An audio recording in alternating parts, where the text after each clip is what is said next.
Jensen Hane, El despertar del milenio, 22. Ille encontró la cocina enseguida. Era una cálida estancia con un inmenso fogón estilo restaurante y cacharros de cobre colgados del techo. La ventana de la puerta trasera tenía una cortina que hacía juego con el mantel de la mesa.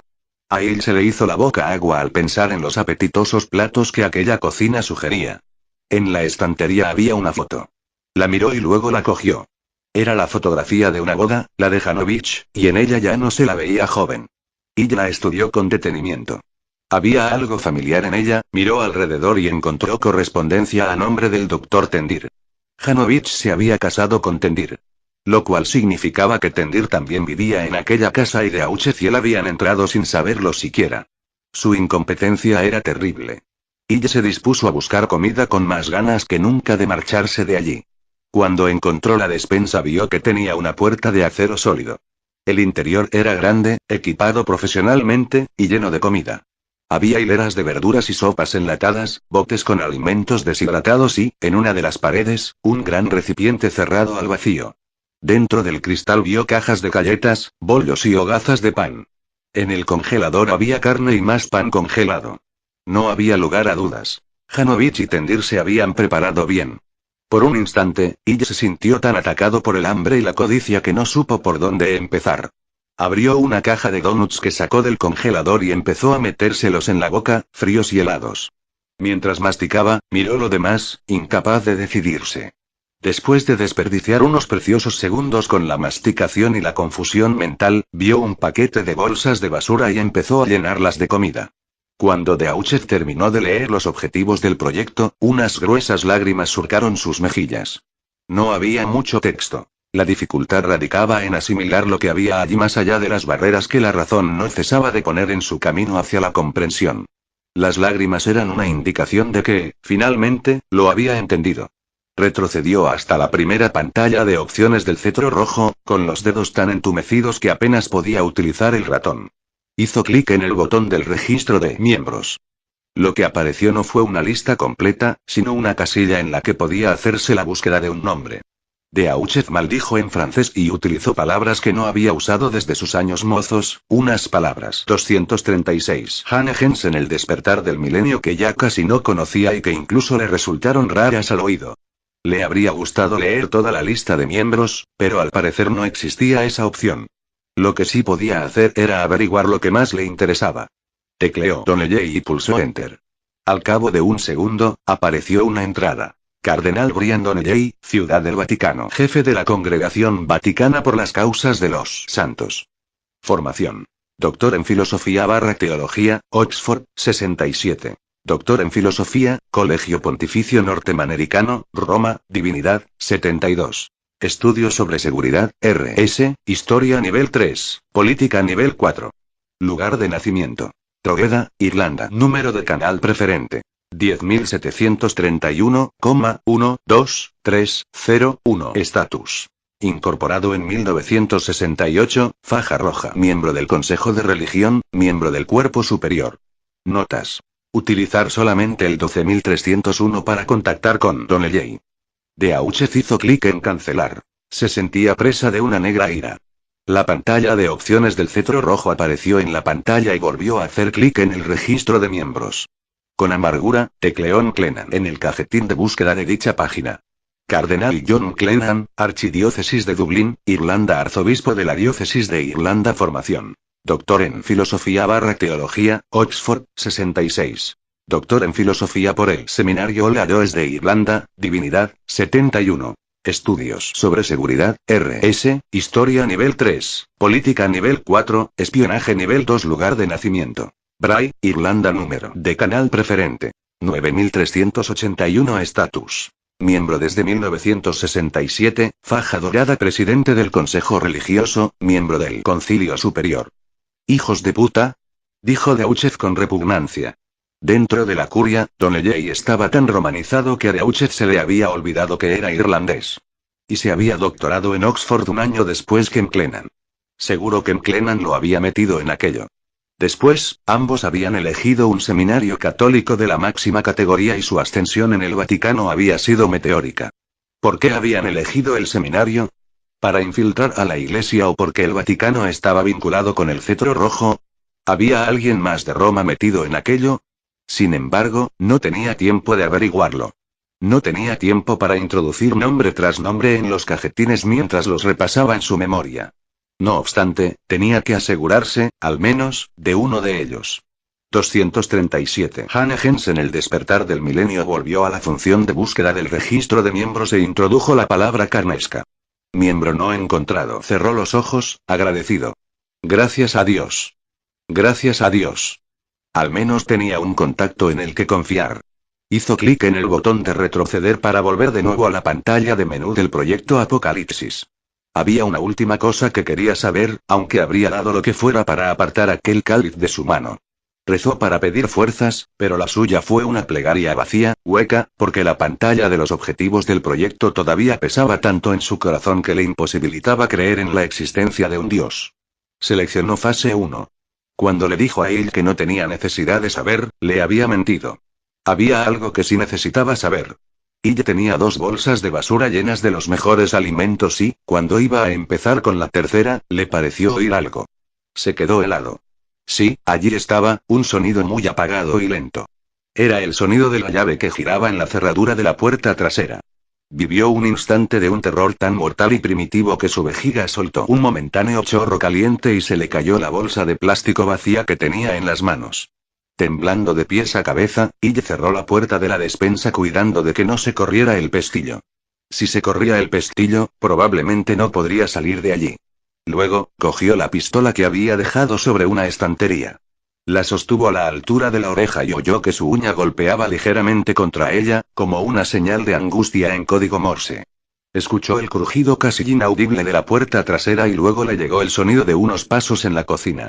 Quienquiera que fuese el recién llegado, enseguida sabría que había intrusos en la casa. Era imposible que se tratase de un vecino ni de tendir que volviera a casa sin advertir lo que había ocurrido. Ella cerró los ojos con fuerza para combatir una oleada de pánico. Quería huir, esconderse en la despensa o, mejor aún, intentar salir por la puerta trasera en cuanto los pasos se hubieran alejado. Sin embargo, no podía escabullirse por la puerta trasera, aun cuando no encontrara dificultades para ello, porque el cura estaba en el piso bajo, en la oficina, y ese lugar sería el primero al que irían los malos. Y él, era quien tenía la pistola. Maldito fuera Beauchet, que había insistido en que dejara la munición en el coche. Beauchet miraba la lista de los 24 nombres en la pantalla absorto y horrorizado. Llevaba así 60 segundos. Para él, el tiempo se había convertido en algo líquido.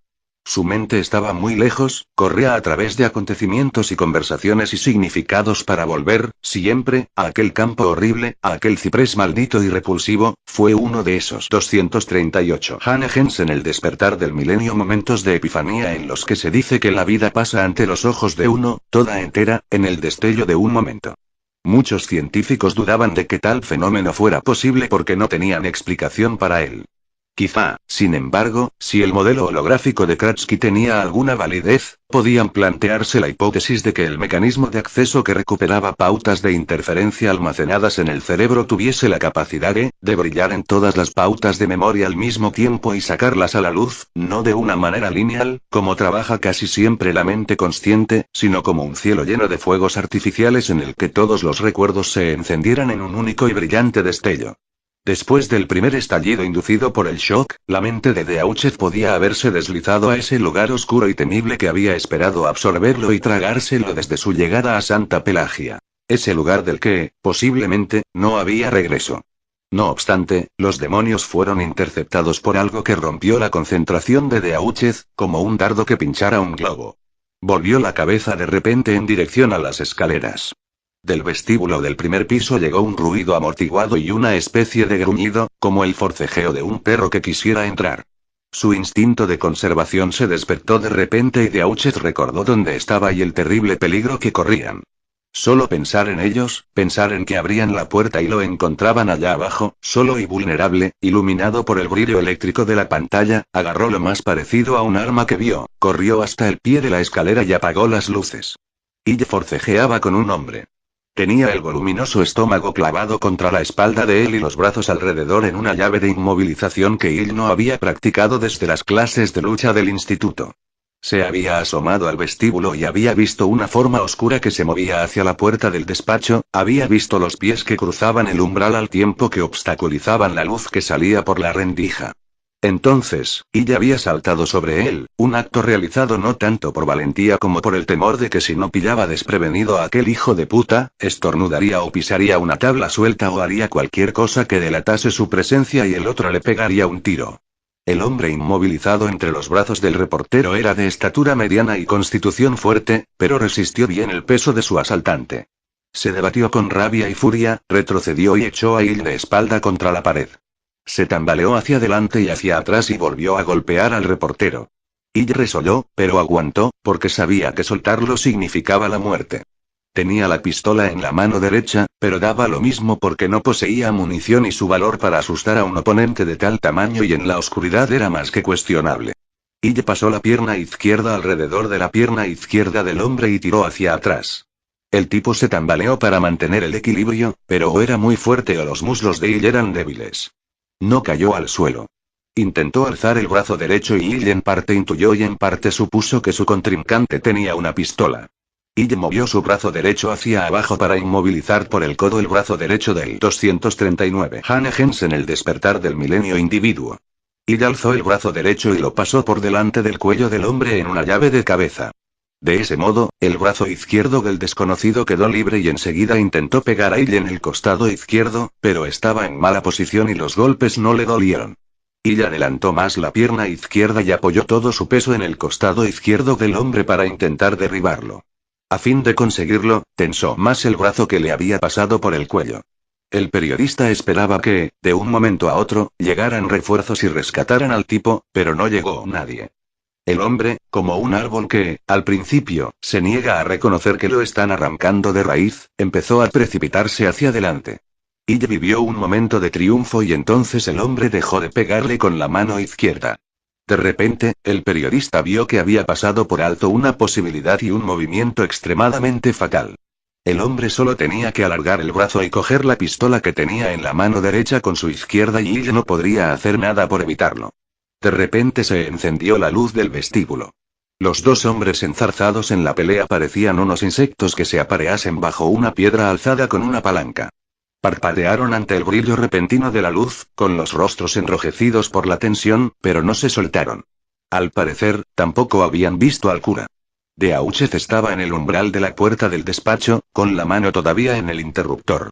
Observó la situación, con las fosas nasales ensanchadas en señal de alarma y dispuesto a apagar la luz en cualquier momento. Se oyó un fuerte estallido. El ruido hizo entrar en acción al sacerdote. Cogió el atizador de la chimenea del despacho y descargó un golpe con todas sus fuerzas contra el cráneo del asaltante como respuesta al disparo de pistola. El hombre soltó a Hill y se desplomó en el suelo. El periodista se incorporó, tembloroso. ¿Lo ha alcanzado?, preguntó Beauchet. Hill no lo sabía. Se examinó el cuerpo y las piernas. No había conseguido apuntarme todavía, pero un minuto más y lo habría logrado. Beauchet miró el atizador que tenía en la mano. La piel de sus brazos era completamente blanca y en ella había manchas de sangre y de tejidos. Sintió náuseas ante lo que había hecho y el atizador se le escurrió de la mano. Tenemos que marcharnos de aquí cuanto antes, Simón. Si este tipo ha venido solo, pronto vendrán más. Creo que está muerto, replicó Hill al tiempo que daba unos ligeros golpes al hombre tendido en el suelo. Después, lo volvió boca arriba y exclamó: Dios mío, pero si es Tendir. ¿Tendir? ¿Está usted seguro? Es su marido. En la otra habitación hay una foto de ambos. Supongo que volvía a casa cuando nos conectamos. Apuesto a que lo llamaron a su móvil y le dijeron que estábamos aquí. Sus refuerzos no tardarán en llegar. 240 Hannegens en el despertar del milenio. Beauchet miró el cadáver. Era la primera vez que veía a Tendir, pero la cara del hombre de los lentes era la de un científico y no la de un matón. Durante un instante, la repulsión que sentía por lo que había hecho fue sustituida por la alegría e incluso por el orgullo. Después de lo que había leído en el despacho, estaba realmente contento. Pensó que aquello era un pecado horrible. Vámonos, Simón. Y se marcharon, pero antes Hill volvió a la despensa a recoger la comida. 16. 1. Alrededor de res. De Eva Vega. Irak. Su nombre había sido Rafael Abbas. En el momento de la visión, el ángel le dio un nombre nuevo. Mal Abbas. Era una vida nueva, un renacimiento, y el nombre lo dejaba muy claro. El nombre era lo menos importante de todo lo que Alá le había dado.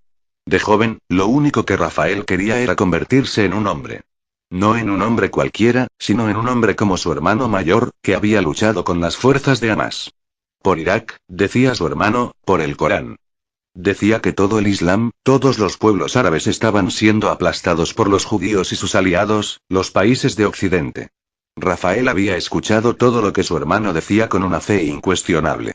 Y cuando su hermano murió en un atentado con bomba, Rafael dejó su casa, dijo que tenía 18 años cuando, en realidad, tenía solo 13 y se alistó en Hamas.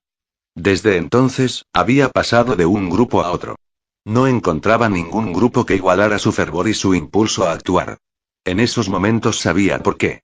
Alá le había marcado un destino. Había elegido a Rafael para que liberase a su pueblo de la esclavitud. Como Moisés. Eso era lo que el ángel había dicho. Como Moisés. Y ante él, Alá dividiría las aguas. Y el mismo Rafael también las dividía. El pueblo lo había aceptado como profeta con una gratitud histérica. Sus gentes llevaban mucho tiempo esperando la justicia de Alá y se tragaron la promesa de Abbas con la misma facilidad con que un americano se tragaba un perrito caliente. Hacía 3 días que se había anunciado como profeta. Y en esos instantes se encontraba en un búnker de hormigón, con los líderes del mundo árabe y hablando por teléfono con el presidente Li Hsin-Maowen de China. En 3 días, se había convertido en el hombre más poderoso de todo el Islam. El profeta Rahman también tenía seguidores, eso era innegable, pero se trataba de gentes de una élite pacífica y se hallaban lejos, en Beirut. Sin embargo, lo que los países árabes necesitaban en aquel momento no era la paz y lo sabían. Necesitaban a Abbas. 241. Hannah en el despertar del milenio. ¿Se alía con nosotros? Le preguntó el presidente Lee. Irak está con usted. Respondió Mal Abbas al tiempo que se levantaba de su asiento. Amin Adar, presidente de Irak, asintió con brusquedad, hundiendo las mejillas en un gesto que le servía para autocontrolarse. Era un revolucionario que había liderado el derrocamiento de Hussein. Cuando lo hizo, Occidente lo aplaudió, aliviado de librarse de aquel viejo mercenario. Sin embargo, los que se sintieron aliviados jamás habían mirado de frente los ojos fríos y grises de Adar. Los demás dignatarios sentados alrededor se inclinaron hacia la mesa y movieron la cabeza en señal de asentimiento. Irán se ha comprometido. Líbano se ha comprometido. Jordania se ha comprometido. Hablaron Arabia Saudita, Afganistán, Pakistán, Turquía y algunos de los países del norte de África. Todos se habían comprometido antes de ser invitados al búnker, pero la reunión aún tenía aire de gravedad, de juramento. Les damos la bienvenida a todos. Dijo Li. Toy. Por supuesto que Mal Abbas será su líder y el principal contacto de China. ¿Es esa la decisión a la que han llegado? Mientras se sentaba de nuevo, Abbas contuvo el aliento. A su lado, las mejillas de Adar estaban más hundidas, como si una simple expiración pudiera convertirse en una protesta. Los otros eran más sutiles, pero no necesariamente menos peligrosos. ¿Se atreverían a desafiar al profeta de Alá? No, ninguno lo hizo. Bien. Exclamó Li. Lamento tener que decir que India todavía duda. La religión hindú estrangula su coraje. Escuchan más a sus profetas que a sus estómagos. Se produjo una pausa al advertir que lo que acababa de decir era un insulto. Y sus profetas no los incitan a la guerra. Si Alá no los ha incitado a la guerra, ¿quiere decir que no los necesitamos? Replicó Abbas con dureza. Es cierto. Sin ellos ya somos lo bastante numerosos. Sin embargo, nuestra tarea no es fácil. Queremos mantener un canal abierto con usted y los demás para discutir la estrategia, General Abbas. Abbas se inclinó hacia adelante, ansioso. Estrategia. Sí, tenía algo que decir al respecto. Por favor, hable, presidente Lee. ¿Quiénes considera que son nuestros enemigos? Estados Unidos, naturalmente. Y sus aliados europeos, que han sido sobornados por la gran ramera occidental para que los apoye. Debemos neutralizar el Reino Unido y Francia. Alemania todavía tiene tropas estadounidenses. También debemos atacarlos. Mal Abbas asintió con fuerza aun cuando Lee no lo veía. Estoy completamente de acuerdo. ¿Y Europa del Este? Todo parece indicar que esos países se mantendrán neutrales, respondió la voz de Shin Mao Wen. 242. Hannegens en el despertar del milenio. Nadie más tendrá las ganas o los recursos necesarios para ponerse de parte de Estados Unidos, comentó Lee en tono de burla. Con el mercado de valores por los suelos, incluso su chantaje se verá reducido. Nuestro único interrogante es Israel. No hemos podido averiguar cuáles son sus intenciones. La confusión de ustedes al respecto es comprensible, presidente Lee. Intervino el dignatario libanés. En Israel ha habido un cambio en el poder. Su profeta, Rabbi Levi, ha derrocado al primer ministro. Sí, eso nos han dicho. ¿Lucharán a favor de Estados Unidos? Levi ha dicho que no irán a la guerra mientras su preciado templo no esté terminado. Eso les llevará varios meses, como mínimo. El líder libanés daba a entender que podía llevarles mucho tiempo más. Si eso es verdad, ¿no será de gran ayuda? Replicó Lee, en tono meditabundo. ¿Es verdad? Dijo Abbas. Y ahora hablemos de cómo nos dividiremos el trabajo. Nosotros estamos cerca de Europa y podemos infiltrarnos allí. Eso fue lo que Alá me dijo. Y ustedes tendrán que vérselas con Estados Unidos. Se produjo una pausa, una negativa silenciosa por parte de Lee, tal vez debido al tono autoritario de Abbas. Sin embargo, cuando habló, el presidente chino dijo: tal como están las cosas, General Abbas, prácticamente opinamos lo mismo. Abbas sonrió, aliviado. Entonces advirtió que, en la mesa, había unos cuantos dignatarios, entre los que se contaban el libanés y, por supuesto, Adar, que lo miraban con enojo y desaprobación. Sus ardientes miradas indicaban que querían enfrentarse a la gran ramera. Idiotas. Sentados en aquel búnker se sentían lo bastante valientes para hacerlo, pero siempre se habían marchado con el rabo entre las piernas cuando se había tratado de hacer frente a Estados Unidos. No obstante, la mayoría de los líderes asintió en señal de aprobación. Que fuese China quien luchara contra aquel gran demonio que vivía al otro lado del mundo. Cuando Estados Unidos sufriera la invasión china, las riquezas de Europa serían para los países árabes. Tal vez deberíamos hablar de sus planes, presidente Lee. Supongo que tiene la intención de invadir Estados Unidos, indicó Abbas, que hablaba de nuevo por el teléfono. Todavía estamos trabajando en la estrategia, General Abbas, pero ha llegado la hora de que los estadounidenses afronten una guerra en su propio territorio. Creo que no podrían soportarlo, viven con demasiadas comodidades, están muy mimados. Y nosotros estamos dispuestos a sufrir grandes pérdidas. Sin embargo, las fronteras de ese país siguen siendo un problema. Precisamente a eso quería hablarle. Abbas apenas podía contener la excitación. Alá me ha dado un mensaje para usted, una profecía. ¿De veras? Preguntó Lee en tono precavido. Ya he hablado de ello con Shin Mao Wen. Él también tiene ideas muy interesantes acerca de lo de Santa Pelagia.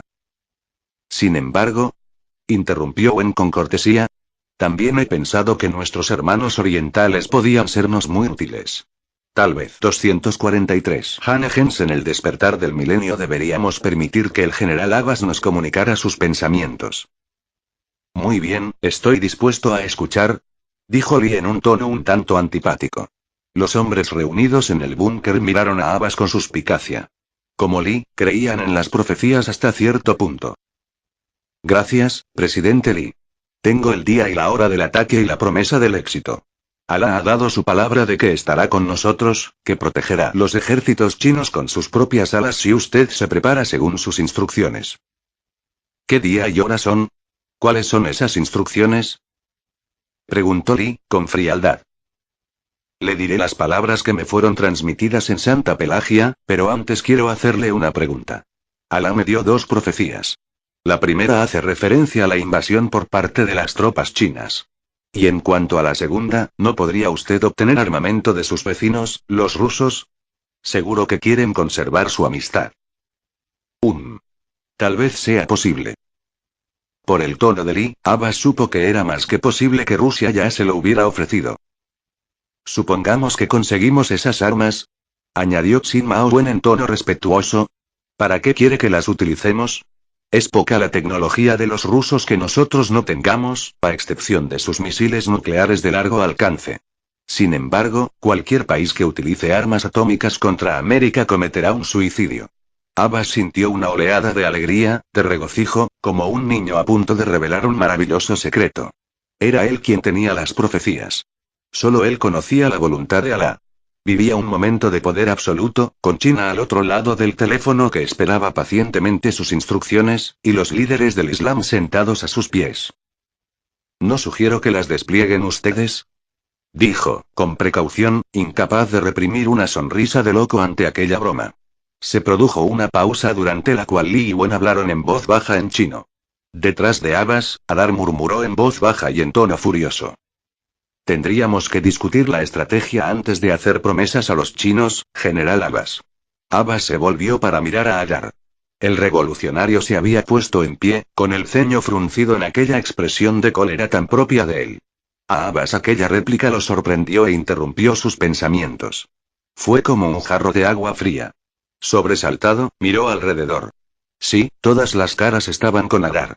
Estaban enojados ante las perspectivas de lo que podía decir a los chinos. ¿Aceptarían sus ciudadanos y los de los pueblos vecinos la profecía de Alá? ¿Tendrían fe suficiente? ¿Qué tiene en mente, General Abbas?, preguntó Li. Tengo que rezar por los detalles y discutir la cuestión con los otros líderes aquí reunidos. Pero me alegra saber que tiene acceso a ese armamento. Adar lo hizo callar con una expresión de advertencia, como si fuera una serpiente de cascabel. 244 Hannah Jensen, el despertar del milenio. Esto, sí. Podemos discutirlo después. De momento, propondría que volviéramos al tema del ataque inicial de China a Estados Unidos. Abbas se estremeció. Se veía acatando la voluntad de Adar. Entonces, un pensamiento lo invadió como un haz de luz. ¿No le había dicho el ángel que fuera discreto?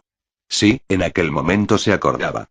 Alá le había advertido que no comentara la profecía con los países árabes. Tenía que hablar solo con China. ¡Qué idiota!, lo había olvidado. Se había dejado llevar por el poder que sentía en ese momento. El pánico de su desobediencia, de su error, era agobiante. Intentó convencerse a sí mismo de que no lo había estropeado todo. Como Moisés. Como Moisés. Sin embargo, a Li le parecía oportuno posponer las conversaciones porque dijo: muy bien. Lo dejaremos para otro día. Entonces escucharemos sus sugerencias acerca de cómo debemos invadir Estados Unidos. El momento de terror, el borde del abismo había pasado. Abbas regresó a su asiento y empezó a hablarles de la primera profecía. Carre R tera R int NR es etatal 40 os et y no despertó hasta el mediodía. Se había dormido antes de que llegaran a Washington y tras haber engullido unos emparedados de mantequilla de cacahuete y otros de queso danés. Beauchet no tenía mucho apetito, pero había comido unas rebanadas de pan hacia las 8, aunque solo fuera para mantenerse despierto. De vez en cuando, tomaba la temperatura con la mano, preocupado, al hombre que dormía junto a él. Simone estaba ardiendo. Cuando el reportero, por fin, se movió fue en una de esas tomas de temperatura. Se incorporó adormilado y gimió. Permaneció sentado unos instantes en el asiento del pasajero, parpadeando, perdido en sus pensamientos. Se llevó la mano a la frente y dijo: tengo fiebre. Y también dolor de cabeza. Mierda. Hablaba malhumorado y su rostro tenía una expresión extraña, una mirada pétrea y opaca que, sin embargo, transmitía amargura. Beauchet sintió una punzada de dolor que era empatía y lamento a la vez, quizás incluso pena. Sí. Lo siento. ¿Quiere que paremos a comprar aspirinas? Llevo algunas en la bolsa. Ella alargó el brazo hasta el asiento trasero y agarró su mochila negra, la única cosa que llevaba encima el día que Beauchet se había presentado. Sacó un frasco. A mitad de camino de tomarse la aspirina, sus pensamientos se perdieron en algo. Permaneció unos instantes con 2 pastillas en la mano, el frasco inestablemente apoyado en su regazo, unas insignificantes pastillas. 245 Hannah Jensen, el despertar del milenio, blancas en sus grandes y oscuras manos. Miró por el parabrisas con rostro inexpresivo. Tal vez sería mejor que tomase 3, sugirió Beauchet en voz baja. Ella no respondió. Se llevó las pastillas a la boca, sacó otra del frasco, hizo lo propio y las tragó con lo que quedaba en una vieja lata de Coca-Cola. Justo en el momento en que Hill levantaba la cabeza pasaron ante una gran señal verde que indicaba la salida de la autopista. Perdone, padre, pero esa señal decía Memis 80 millas. Creo que sí. ¿Memis, Tennessee? ¿Hay algún otro Memis en esta parte del país? Preguntó Beauchet, que lo ignoraba por completo. Padre, perdone la expresión, pero ¿qué cono estamos haciendo cerca de Memis? Cole y Teleguin están en Washington, por no mencionar al FBI y a todas las otras personas con las que deberíamos hablar. Y después de eso, a mí me gustaría regresar a Nueva York. Sus últimas palabras fueron una queja y una exigencia a la vez. Beauchet apretó la mandíbula en gesto de obstinación. Padre Beauchet. Pensaba que íbamos a Sedona. ¿A Sedona? ¿Está usted loco? Pensaba que íbamos a investigar las vacunas que allí se administran todavía. Como las vacunas de Anta del Puma Cam, quiere decir. Preguntó ella confundido. Sí, esas, las mismas que en el campamento de Sagarabata, en India. Estoy seguro de que en Sedona también las administran y Sedona está más cerca que Puma Cam. Aquello no aclaró las cosas al periodista. Se llevó la mano a la frente e hizo una mueca de dolor. ¿Y Abeedo Stanton? Esos sí que están mucho más cerca que... No vacunarán a los seguidores de Abeed ni a los de Stanton. En este país solo lo harán con los de Puma y los de Andrews, solo ellos, creo. Beauchet frunció el ceño, preocupado. Intentaba aparentar más confianza en sí mismo de la que realmente tenía. Muy bien. Usted leyó algo en internet que yo ignoro, lo acepto, pero tengo que decirle que no estoy muy seguro de que esta pista nos lleve a... Y hizo una pausa y se volvió hacia la ventanilla. Quiero decir que tal vez deba seguir usted solo. Yo, por mi parte, quiero volver a casa. Hizo otra pausa. No me siento nada bien, padre. Beauchet apenas podía soportar su lastimero tono de voz. Alargó el brazo y le tocó el hombro. Lo sé, Simón. Precisamente por eso tenemos que ir a Sedona. Y se volvió con dolor en los ojos. Será mejor que me explique por qué. Gensenhane, el despertar del milenio, 23. Sí, claro. Lo haré, aunque todo es pura especulación. Pero es posible que, sí, será mejor que se lo diga. Siga. 246. Hane Jensen, el despertar del milenio. Mire. Dijo Beauchet tras respirar hondo. En la red informática en la que entramos vi las biografías de los profetas. Y algo más. No estoy seguro de lo que significa exactamente, pero tras el nombre de cada profeta había un calificativo entre paréntesis. Decía amigo o no amigo. Amigo o no amigo. Sí. Amigo o no amigo. Recitó ella como si hablase una lengua extranjera. Exacto, Simón. ¿Y qué demonios significa? Beauchet deseó haberlo sabido. Sin embargo, respondió. Bueno, ya le he dicho que todo son solo suposiciones, pero escuche quiénes eran los amigos. Puma, Andrews, Sagarabata, Kratsky, Clark, Raman, Efner y griega. ¿Sí? Vi uno más. Su nombre era Lamba Rinpoche y es un budista tibetano. Según los datos de Jarre, actualmente reside en Sierra Blanca, Texas, lo cual es otra razón que me ha hecho pensar que sería útil ir en esa dirección. Tal vez después de Sedona, ella se incorporó en el asiento, con el rostro anhelante pese a lo mal que se encontraba. ¿Lamba Rinpoche? ¿Es uno de los 24? ¿Y cómo es que no se ha dado a conocer? Me gustaría saberlo. Tal vez sea importante. De acuerdo, pero ¿y el último? ¿Perdón? Beauchet se ruborizó y sintió que las mejillas le ardían. El último. Todavía faltaban 2 profetas. Y se sonó la nariz, aunque ya no tenía mocos. La sentía seca y enrojecida. Sus ojos miraban a Beauchet de manera implacable. No, no tuve mucho tiempo. Beauchet volvió la cabeza para corregir la posición del retrovisor externo y evitar la mirada del periodista. Maldita sea. Y golpeó su puerta. En cualquier caso, solo esos 8 profetas estaban calificados de amigos. Los demás eran no amigos. Y suspiró decepcionado y se volvió en su asiento. Se frotó de nuevo la nariz y miró hacia la carretera como si se concentrara en una pregunta. Al cabo de unos instantes, sacudió la cabeza. No. No lo entiendo. Yo tampoco estoy seguro de entenderlo, pero lo que es seguro es que esos 8 tienen algo en común. ¿Qué? Todos ellos comparten inclinaciones metafísicas. Andrews y Puma podrían ser calificados de gurús de la nueva era, Efner está metido en los Rosacruces y otras sectas ocultistas. Rahman es un sufí, pertenece a una rama mística del Islam relativamente liberal. Clark es vidente y astróloga, y yo mismo oí hablar a Sagarabata. Es un hindú de la nueva era que juguetea con la filosofía budista. Y este Lama Rinpoche, es un budista tibetano. Los tibetanos son muy esotéricos y, además, son pacifistas. 247. Hannah Jensen, el despertar del milenio. Comprendo. Todos ellos son, por decirlo de alguna manera, la otra cara de la moneda de Abed. Exacto. O que Stanton, ya puestos a decir. Piense en ello. En el bando de los no amigos están Abed y Maeus, ambos racistas. Amén. Dijo Illa, al tiempo que sacaba su cuaderno para tomar notas. Tenemos un mormón, un baptista y 2 católicas, es decir, Daunsey y María Sánchez.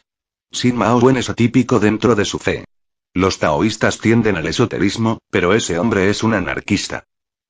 Exacto. El periodista garabateaba a toda prisa. Quiere incitar a China a la guerra. Hay también un hindú, un protestante en África y un cristiano integrista en Australia.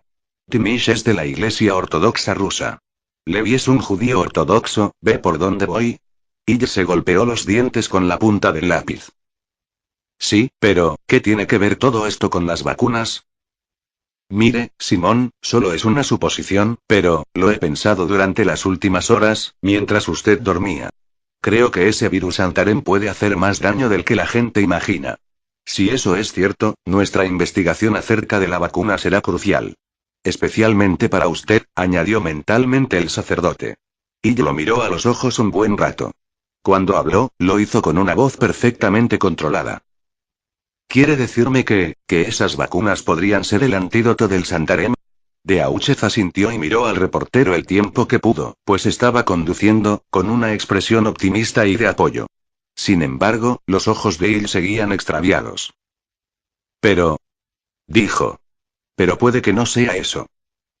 De acuerdo, Simón. Puede que no sea eso, pero piense una cosa. Si fuera al revés, si se hubiera vacunado al grupo de los no amigos, sugeriría que contenían lo contrario, es decir, el propio virus. ¿Comprende? La expresión de Hill dejó de reflejar abstracción y en su rostro apareció un gesto de horror. Dios, sí, lo comprendo.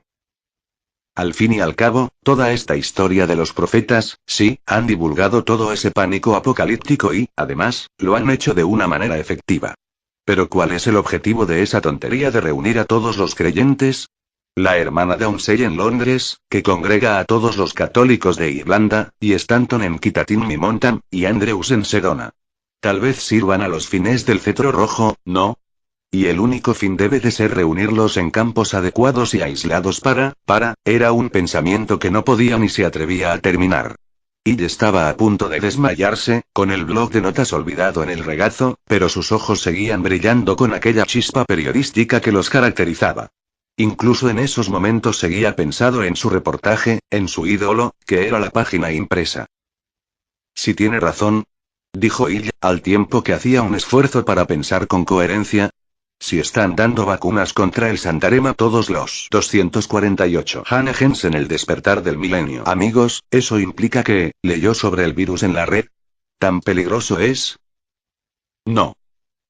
Beauchet sacudió la cabeza con frustración. No tuve tiempo de buscar tantas cosas. Teníamos que salir de allí muy deprisa. Pero seguro que vio algo. Beauchet asintió a regañadientes. Miró a Hill con miedo y apremio. Se lo diré, Simón, pero tiene que publicarlo hoy. Mándeselo a su editor. ¿Cree que podrá hacerlo? Pues claro. Cuénteme. Muy bien. Beauchet respiró hondo. Miré la página de los objetivos del proyecto. El objetivo número 1 del proyecto Apocalipsis es hacer descender la población mundial. ¿De veras? Y puso unos ojos como platos. Ahora mismo, la población de la Tierra es de unos 6.000 millones de personas, ¿verdad? ¿O casi 7? Mire lo que han hecho hasta ahora. Usted se preguntaba por qué alguien querría destruir los recursos alimenticios, ¿recuerda? En ese momento pensé que lo único que querían era que se cumplieran las profecías, pero hay algo aún más importante. La hambruna matará, ¿no? Quizás a cientos de miles. Millones, padre. Millones, sí. Luego está el virus y, tal vez, la guerra. Y lo observó un instante con ojos vehementes y monótonos, con aquella expresión que Beauchet recordaba de la primera vez que se habían visto en Santa Pelagia. Parecía que hacía siglos. Muy bien. Lo que leyó, decía cuántos se suponía que debían morir. El cura clavó la vista en la carretera. ¿Decía cuántos, padre? El objetivo real, según leí, Simón, era de 2.000 millones. Mientras lo decía, Beauchet sintió en el pecho una aguda punzada, honda y fría, como la de una flecha que hubiera pasado a través de la nieve. Era la primera vez que se había permitido pensar en ello desde que lo leyera la noche anterior en la pantalla de la doctora Janovich. Durante toda la larga noche de conducción hizo un esfuerzo consciente para borrar aquello de su mente. Además, estaba Simón y su salud era preocupante, y de ahí la idea de ir a Sedona. Le había parecido una buena idea porque Sedona estaba lejos y había una buena y noble razón para ir hacia allí. De esa forma no necesitaría reconocer el hecho de que estaba huyendo. Dios mío, padre. Ella alargó el brazo y tiró a Beauchet de la manga.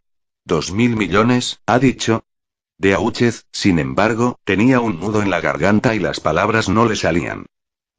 ¿2.000 millones de muertos?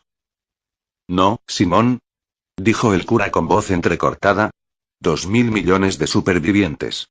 249. Hanne Jensen. El despertar del milenio mundi. MCH, Alemania. Hacía solo 4 días que Mike había estado en Múnich. Solo 4 días desde que habían recogido a Blade y habían suspendido el concierto. Sin embargo, le parecía que todo eso había ocurrido en otra vida, que eran recuerdos de una reencarnación anterior, una vida que tal vez había vivido en un universo alternativo donde las cosas, realmente, tenían sentido. En el hospital de la Universidad de Múnich todavía mantenían en cuarentena a unos cuantos técnicos de sonido y promotores en la misma sala en la que había muerto Blade. Fuera, el césped del hospital estaba lleno de coronas de flores depositadas por los afligidos seguidores del cantante. Dentro, agonizaban los últimos 10 supervivientes del grupo de Blade. A Mike le dijeron que los alemanes se habían hecho cargo de todo. Era evidente que estaban haciendo un esfuerzo descomunal. Sam Richard seguía a la cabeza del grupo de la OMS, pero el gobierno alemán había intervenido con contundencia. Tenían a unas 5.000 personas en cuarentena, la mayor parte de ellas en contra de su voluntad, y todavía no habían localizado ni a una cuarta parte de los asistentes. Las noticias tan horribles que llegaban de América sobre el contagio hacían más difícil encontrar a los que no se presentaban por decisión propia. La única suerte, había comentado Richard, era que los medios y la población en general apoyaban con entusiasmo aquella caza del hombre, con vecinos que denunciaban a vecinos de los que sospechaban que habían estado en el concierto o en contacto con asistentes a este. Aquello no solo ocurría en Alemania, sino también en otras ciudades del mundo. Además, los alemanes conocían lo que sucedía en Los Ángeles, Seattle, Atlanta y Nueva York. Y así, a las 24 horas del primer síntoma precoz en los que habían estado en el concierto esa noche, todos los alemanes contenían el aliento para ver si la muerte se había ensañado también con ellos. Mike no tenía ninguna duda al respecto. Encontró al joven, llamado Georg, mientras fumaba un cigarrillo en el vestíbulo de día. Se le veía abatido, derrotado. Era el rostro de alguien que esperaba la muerte. Múnich había distribuido trajes blancos Racal contra la contaminación biológica entre el personal. Llevaban bombona de aire incorporada, cierre presurizado, la BMW de control de enfermedad y una importante indicación de su nivel de gravedad. Mike no estaba muy seguro de si inspiraban confianza o terror, pero sabía lo que pensarían los que estaban en cuarentena. De ese modo, Mike hizo lo que no resultaba fácil hacer con un Racal: sentarse. Apoyó las nalgas en el borde de la silla, junto a Georg, y esperó que él advirtiera su presencia. El chico lo hizo y lo miró con ojos enrojecidos. Georg. Soy el Dr. Michael Smith. No sé si me recuerdas, pero yo dirigía el equipo que lo recogimos hace 4 días. 250. Hanne Jensen. El despertar del milenio. Georg dio una honda calada a su cigarrillo y no respondió. Quiero preguntarte algo. Es muy importante. Voy a repetir lo que ya he dicho 1000 veces. Georg acercó la punta del cigarrillo al cenicero. Estuve en la sala del concierto 1 hora antes de que comenzara la actuación. No pude contagiarme de nada, ¿verdad? No se trata de eso. Esa noche me dijiste una cosa. Me preguntaste si alguien de nuestro equipo había estado en la sala del aire acondicionado, hablaste de un tipo que llevaba una máscara. ¿Te acuerdas? El chico alzó la cabeza con la cara torcida en una extraña mueca. ¿Culpa del jodido tiempo? Dijo. Una hora más tarde, Mike y Sam Richards mostraban sus acreditaciones en el cordón de seguridad que había alrededor del teatro. Salió un hombre con traje racal y los hizo pasar. Después de ponerse el traje y rociarse con un aerosol, entraron en las entrañas del auditorio y contemplaron, asombrados, el espectáculo. El recinto era enorme, con asientos para 20.000 personas, y cada uno de esos asientos había desaparecido o estaba siendo desmantelado en ese mismo momento. Incluso descolgaban los focos. Dios mío, Sam, ¿en Estados Unidos están haciendo lo mismo? Sí, ahora han empezado a hacerlo, respondió Sam con amargura. Me han dicho que el USAMLID ha mandado equipos de descontaminación. Sí, ahora, cuando el número de infectados ya se había disparado. Mike se preguntó qué había ocurrido en esas salas entre la actuación de Blade y el momento en que fueron clausuradas. Exposiciones de arte, de coches antiguos, de productos para bebés, partidos de baloncesto. Ese momento no se le había ocurrido y se estremeció. Nos gustaría ver la sala del ventilador, explicó Richards a su acompañante. ¿Arriba? ¿En la parrilla de luces? Sí. Los condujeron a una escalera de la parte trasera del escenario y los dejaron solos. Mike miró los estrechos peldaños y se acongojó. Espero que esto no sea una pérdida absoluta de tiempo, gruñó Sam. Mike apretó los dientes y empezó a subir. Encontrar la sala del aire acondicionado no les resultó difícil. Se trataba de un recinto cerrado en un extremo de la parrilla. Llegar hasta allí les costó algo de tiempo. Cuando miraba hacia abajo, lo único que Mike veía era el borde del casco de su traje de plástico. Tenía que andar a tientas por las vigas de acero, tanteando con los pies. A sus espaldas, Sam soltaba maldiciones en voz alta. La puerta de acceso a la sala del aire acondicionado estaba abierta. No tenía cerradura y era obvio que nadie la había forzado. Era un recinto de 3 por 3 metros, ocupado casi todo él por maquinaria. ¿Y ahora qué? Preguntó Sam, al tiempo que se llevaba las manos enguantadas al casco. ¿Vamos a echar un vistazo? Respondió Mike. 251. Hannah en el despertar del milenio era más fácil decirlo que hacerlo, ya que el recinto estaba lleno de cantos afilados y corrían el gran riesgo de que se les pincharan o desgarraran los trajes. Con sumo cuidado, Mike examinó el mecanismo del ventilador. Era una caja grande, más alta que él. En la parte trasera del aparato había 2 anchos conductos de goma que se dirigían hacia arriba y salían al exterior a través del techo. El médico se tumbó en el suelo para examinar la base del aparato. Allí había un gran ventilador que absorbía el aire viciado del teatro. De la parte central de la máquina salían 3 tubos que se dirigían hacia direcciones distintas a lo largo de la pared y que sin duda terminaban en varias boquillas de salida que renovaban el aire de todo el auditorio. Yo no veo nada raro, Mike. Yo tampoco. Mike se puso en pie. Lo único que está claro es que este ventilador renueva el aire de todo el edificio. Si lo hubieran manipulado, no tenían por qué hacerlo. Todo el aire pasa por este aparato, el que llega viciado y el que sale renovado. Así se explica por qué el virus de Glade se propagó entre todos los asistentes. No, no lo explica. Aun cuando tosiera como un loco y este aparato capturase los virus, algunos los habría expulsado por esos conductos de salida. Y los que se propagaron a través de la máquina no bastarían para justificar el elevado número de infectados. En los conciertos de Estados Unidos se contagiaron miles de personas. Sam no sabía qué replicar. Se llevó las manos de nuevo a los labios y permaneció inmóvil, como si esperase que Mike dijera que se marchaban de allí, pero Mike no tenía prisa. Con las manos enguantadas tocó los laterales de la caja. No encontró nada inusual. Échame una mano, ¿quieres? Dijo, mientras señalaba los conductos de goma. Mike. Vamos. Tú junta las manos. Iré con mucho cuidado. Muy a su pesar, Sam entrelazó los dedos y se inclinó hacia adelante. Mike puso la bota en los guantes de Sam y se impulsó hacia arriba. Miró los conductos. ¿Qué significa Ausgangle? Salida, escape. Y Eingangle. Entrada. Mike siguió el tubo de entrada con los ojos, desde el techo hasta el aparato. Entonces lo vio. Medio metro por encima de su cabeza en el tubo había un trozo de cinta aislante negra, de la utilizada para conexiones eléctricas. Con Sam que se retorcía debajo, Mike tocó la cinta con los dedos enguantados y buscó una manera de arrancarla. No puedo sostenerte, Mike. Solo un minuto. Encontró un saliente y tiró de él. Bajo la cinta había un orificio pequeño y regular de unos 2 centímetros de diámetro. Lo habían hecho en la gruesa goma marrón con un cuchillo o una navaja. El interior del conducto estaba limpio y nuevo, lo cual contrastaba con la deslustrada y polvorienta 252 Hannah en el despertar del milenio superficie exterior. Mike descendió despacio y utilizó los hombros de Sam para apoyarse. ¿Podemos irnos ya?, gimió el joven. Mike le tendió la cinta adhesiva y señaló hacia arriba. Sam la aceptó, receloso, la examinó unos momentos y dijo: tal vez sea vieja.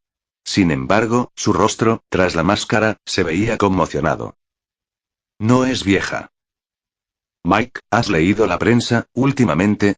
¿Toda esa historia de Santa Pelagia y los profetas que anuncian el fin del mundo? Sí. Precisamente leí la última recapitulación de los hechos publicada en el New York Times cuando volaba hacia aquí. Dicen que el Santarém es el segundo jinete, la plaga. Unos cuantos médicos del hospital están pero que muy asustados, Mike. Dicen que lo que ocurre se les ha ido de las manos a tanta velocidad porque es la voluntad de Dios. Mike cogió de nuevo la cinta adhesiva y esbozó una sonrisa sarcástica. Pues creo que nosotros tenemos otra teoría. Pero era una fanfarronada. Mike, no puedo creerlo, la historia del chico es absurda a menos que... ¿A menos que qué? ¿Hay quien dice que a veces los ángeles adoptan forma humana? Sam parecía avergonzado. Mike sintió una oleada de rabia tan grande que tuvo que contenerse para no golpear a su colega. Mira, Sam, si Dios quisiera que todas las personas que acudieron a este teatro se contagiaran del virus Santarém, ¿tú crees que mandaría a un ángel enmascarado para que echara un vial de ese microorganismo en el tubo de la ventilación? No, supongo que no. Sam evitaba los ojos de Mike. Pero no sabemos qué vio exactamente ese chico, podría ser alguien del equipo de mantenimiento, por ejemplo.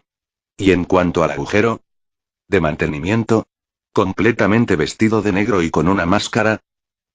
Tal vez tengan que limpiar de vez en cuando los tubos. Mike estaba furioso. Por el amor de Dios, Mike, piénsalo bien. ¿Quién haría una cosa así? Incluso suponiendo que alguien quisiera hacerlo, ¿cómo habrían conseguido el virus? Pero si nosotros acabamos de descubrirlo. Ante aquellas palabras, Mike notó como si le hubiera caído algo encima, un conocimiento tan denso y sólido como los de las verdades recién sabidas. Miró a Sam con aquella expresión de sorpresa que precedía a la ira. ¿Lo hemos descubierto nosotros, Sam? ¿Tú crees que sí? 253 Hannah en el despertar del milenio 17 1 Carre R Tera R int NR es Etatal 40 OS El reportaje o, mejor dicho, el gran reportaje, se escribió a base de dosis masivas de aspirina, azúcar y cafeína carbonatada. Y pese a ello, Simón se encontraba sentado en el asiento del pasajero, con el portátil apoyado en el tablero, y no paraba de sudar. Desprendía un hedor desesperante mientras sus danzantes dedos tecleaban en el ordenador. Al cabo de un tiempo, empezó a emitir unos pequeños gruñidos involuntarios, como si escalara una montaña de piedras en vez de componer un texto a base de palabras. El olor impregnó el coche de tal manera que casi se saboreaba, y no podían abrir las ventanillas porque si lo hacían Simón empezaba a sufrir unas tiritonas incontrolables. Y Beauchet no podía hacer otra cosa que conducir e intentar, sin éxito, leer por el rabillo del ojo la pantalla de cristal líquido del portátil. Eso y luchar para no dormirse. Sedona aún se encontraba a unas 24 horas de viaje. Russellville, Newark, RAKNS, MAS 1710. 0 hora RS. Mientras Simón entraba en la estación de servicio con su carnet de periodista y preguntaba al encargado si, pagando, podía utilizar una de las líneas telefónicas privadas del establecimiento, Beauchet llenó el depósito de gasolina. Se trataba de algo muy simple, pero ponerse de acuerdo sobre ello en el coche había resultado violento y lamentable. Los teléfonos públicos no tenían conexiones para módems y el móvil, aquella mierda de tecnología que se había implantado entre ellos como un tumor, fue rechazado con contundencia por Deuchez, el cual se negó a ver la ironía que llevaba implícita su utilización. Ille tenía razón, estaban de viaje, pero si Telegin averiguaba hacia dónde se dirigían, posiblemente encontrarían a alguien esperándolos en su destino. Así, el reportero, que se había puesto fatalista justo después de dar a luz su reportaje, se contuvo con una impaciencia apenas controlada hasta que llegaron a la gasolinera. El reportaje era como un pájaro cuyas garras se le clavaban pidiendo que lo enviara. Y por lo que a Deuchez se refería, él también tenía algo que contar. 254 Hanegens en el despertar del milenio. Ciudad DDDL Vaticano N. Roma. El cónclave para elegir al nuevo papa se prolongó hasta casi medianoche. En su despacho, el padre Angélico Carnesca esperó hasta que le dijeron que los cardenales se retiraban a descansar. Las explicaciones que le habían exigido lo habían dejado del todo exhausto. Y cuando finalmente lo dejaron marchar, fue a su habitación, se quitó la ropa y la dejó caer en el suelo. Estaba en su habitación porque no formaba parte del cónclave. Lo habían llamado para que hablara ante la asamblea y había sido escoltado de entrada y de salida por la Guardia Suiza. En aquella sala, entre aquel mar de cardenales había visto tantas caras afligidas, sobre todo después de empezar a hablar.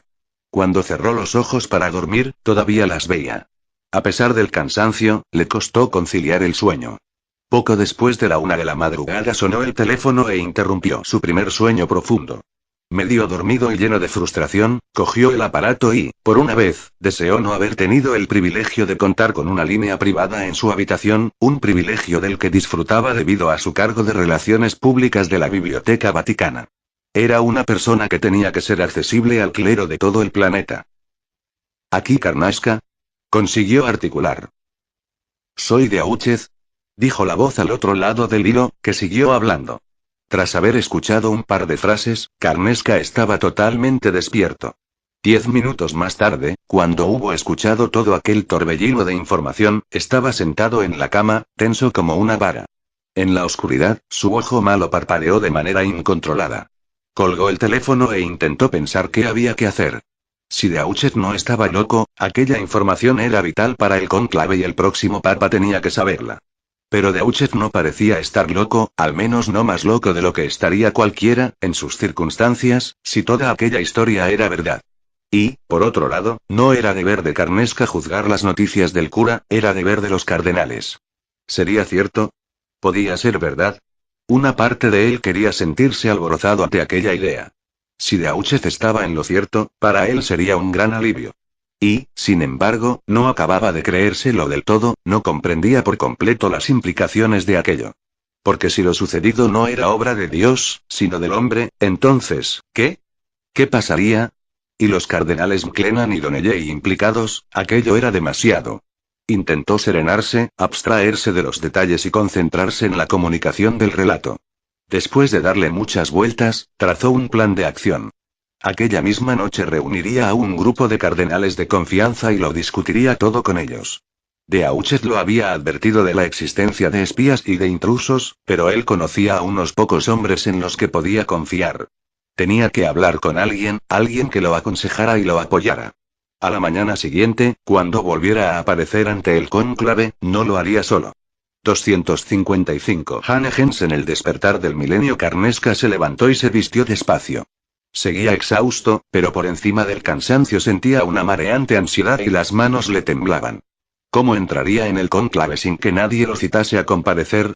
La reclusión del cónclave era inviolable.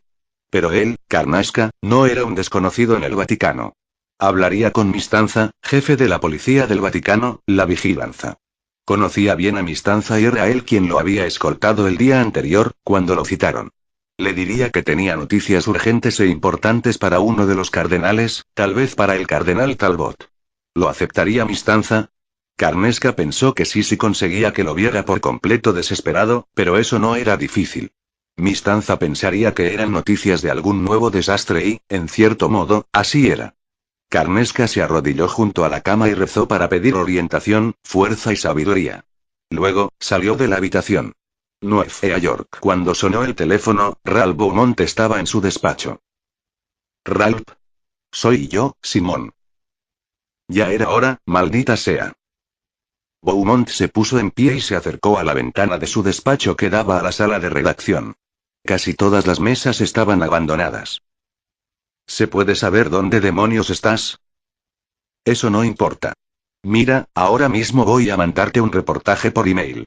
Lo único que quiero es hacerte saber que va para allá. Pero, ¿de qué vas? Desapareces, y el último email que recibo de ti ni sé de dónde era, si quieres que te sea sincero. ¿Has mirado el correo? No es que eso importe demasiado, tengo el reportaje aquí. Sigue absolutamente en la línea.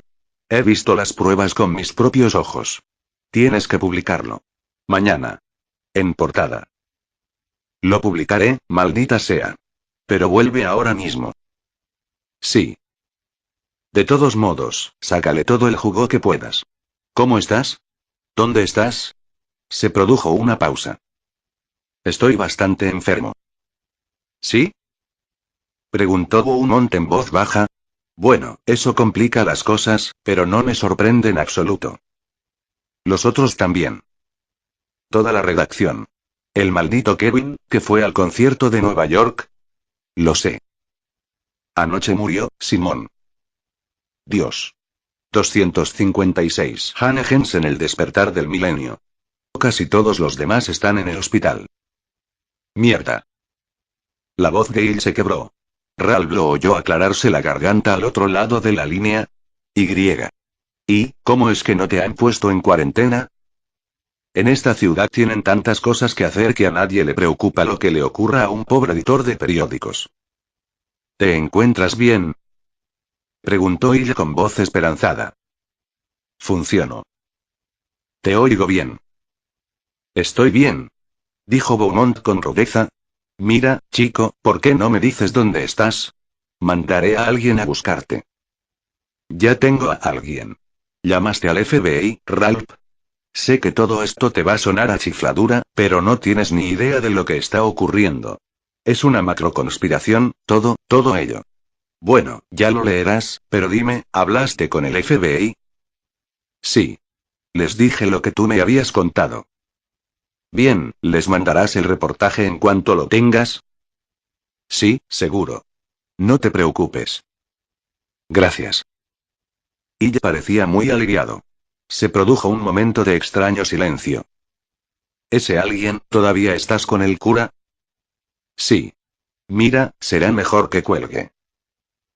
Simón, ¿conoces las normas, no? Pues asegúrate de que esto no se filtra a nadie más. Y asegúrate de que el cura tampoco se lo cuenta a nadie. No quiero que nos pisen la exclusiva. Vale, de acuerdo, pero esto es realmente importante, mucho más importante que el hecho de que nos pisen la exclusiva, ¿de acuerdo? O sea que tienes que prometerme que mañana estará publicado, en primera plana. Las palabras de Hill sonaban a súplica postrera. Ralph. Sí, Simón. Te lo prometo. Gracias. Bueno, nos vemos. Cuídate, Hill. Exclamó Ralph con sinceridad y cariño. Beaumont se quedó unos instantes sentado ante su escritorio con el rostro inexpresivo. Luego, cogió el teléfono y llamó a Ted Peterson, del FBI. Hill contuvo las lágrimas y conectó el portátil de Deutsches. Adjuntó y envió el reportaje y luego decidió consultar su correo. Tal vez habría algo, un mensaje de alguno de sus colegas, algo quizás enviado desde el hospital. Pensó en las reuniones de trabajo que había tenido con ellos hacía pocos días, en aquellas caras familiares sentadas alrededor de la mesa, todas ellas embarcadas en una gran singladura con ella al timón. Se acordó de su escritorio, con todas sus manchas y rasguños, de los murmullos de sus compañeros en la sala de redacción cuando trabajaban a toda máquina. Cómo le ponía las pilas oírlos, lo hacían saltar y desear salir de allí a husmear, a descubrir, a cobrar la pieza de caza y llevarla de vuelta a la redacción, orgulloso, para que todos la vieran. Y su nombre había ascendido desde los clasificados, avanzando página a página con los años hasta aparecer por primera vez en portada. Era una sensación adictiva, que lo llenaba y lo saciaba tanto que se había convertido en el centro de su vida y 257. Hannah Jensen, el despertar del milenio, no precisaba ni deseaba otras cosas. Durante los últimos 12 años de su vida no había necesitado nada más. Ni esposa, ni hijos, ni siquiera media docena de conversaciones que no girasen en torno a su trabajo de reportero. Tal vez era más fácil perderse de esa manera cuando uno quería olvidar de dónde procedía y lo que había sido. Y lo había conseguido. Por seguir al cura, había dejado atrás todo y a todos los que lo habían apoyado desde que terminara la carrera. Su mundo de la sala de redacción se había desvanecido tras su marcha. Aun cuando pudiera volver a ella, su gente ya no estaría allí. Había tenido 3 vidas. La de aquella infancia de niño negro y obeso en Mississippi. La del florecimiento en su época de universitario, unos estudios que le había pagado la abuela, una época en la que había descubierto su talento y su voz, y su vida en New York, donde había llegado a ser alguien. Veía aquellas vidas como algo totalmente ajeno a él, como si fueran la biografía de otro, como si fuera un gato que se reencarnaba en sus distintas existencias y no un humano que llegaba a la madurez. En esos instantes se encontraba en su cuarta y, al parecer, última vida, un breve y desesperado entreacto antes de cerrar los ojos para siempre. Gensenhane, el despertar del milenio, 24. Miró por la ventanilla y vio que el cura salía de la cabina telefónica. Todavía tenía que llenar el depósito, por lo que le quedaba tiempo de hacer clic en el icono de la bandeja de entrada donde esperaba encontrar palabras de aliento de sus colegas del Times. No había ninguna. Se reunieron de nuevo a las puertas del supermercado, vacío de comida. Y leyó a Deutsche el email que había recibido de un alto cargo de la OMS, un médico llamado Michael Smith. Era una misiva histérica y confusa sobre los índices de contagio en virus transportados por el aire y acerca de un hombre vestido de negro en la sala de ventilación del teatro de Múnich. En realidad, habría parecido histérica si ellos no hubiesen sabido lo que sabían. ¿Le contestamos? ¿Qué le decimos? Preguntó Deutsche, excitado. Ya lo he hecho. Le he dicho que se reúna con nosotros en Albuquerque. ¿Qué? Deutsche miró a Simón como si la fiebre le estuviera afectando el cerebro. Es médico. Es un virólogo. Si en esa teoría de usted acerca de las vacunas hay algo de cierto, él podrá confirmarlo, ¿no? Además, si esas inyecciones son una vacuna, un antídoto o lo que sea, alguien como Smith sabrá qué hacer con ello. Si obtenemos una muestra, él podrá llevarla a los laboratorios de la OMS. ¿No había pensado en eso? Admitió Deutsche. Contuvo un enorme bostezo. Sí, supongo que tenemos que correr ese riesgo. Lo único que espero es no haberme equivocado en lo de las vacunas. ¿Y yo también? Dijo Hill en voz baja, al tiempo que empezaba a caminar hacia el coche. Yo no, lo siento, Simón, pero creo que hay muchas posibilidades. Deutsche no pudo reprimir otro bostezo. Pues venga, vamos. Dijo Hill con brusquedad. Yo conduciré. 258. Hannah Jensen, el despertar del milenio. No, Simón. Sé lo mal que se siente. Padre. Simón miró al cura con vehemencia. Todavía nos quedan casi 2000 kilómetros. Si no me deja conducir ahora, tal vez después no pueda hacerlo y no podemos permitirnos perder tiempo parándonos a dormir en un área de descanso. Lamento tener que decirle esto, pero lo más probable es que usted se haya contagiado de mí y necesite esa vacuna tanto como yo. Y ambos necesitamos llegar a Sedona lo más enteros que podamos. A Deutsche lo invadió una oleada de vergüenza y sus mejillas se ruborizaron. Muy bien. Dijo. Y empezaron a caminar hacia el coche. Me Orient N. Aunque nunca conseguiría llegar a los libros de historia, la primera acción auténtica de la Tercera Guerra Mundial no fue la invasión de Estados Unidos por parte de China ni ninguna agresión oficial encabezada por Malagas y su contingente. La llevó a cabo un puñado de agentes de la CIA y de informadores internos a sueldo, cumpliendo órdenes de la Casa Blanca.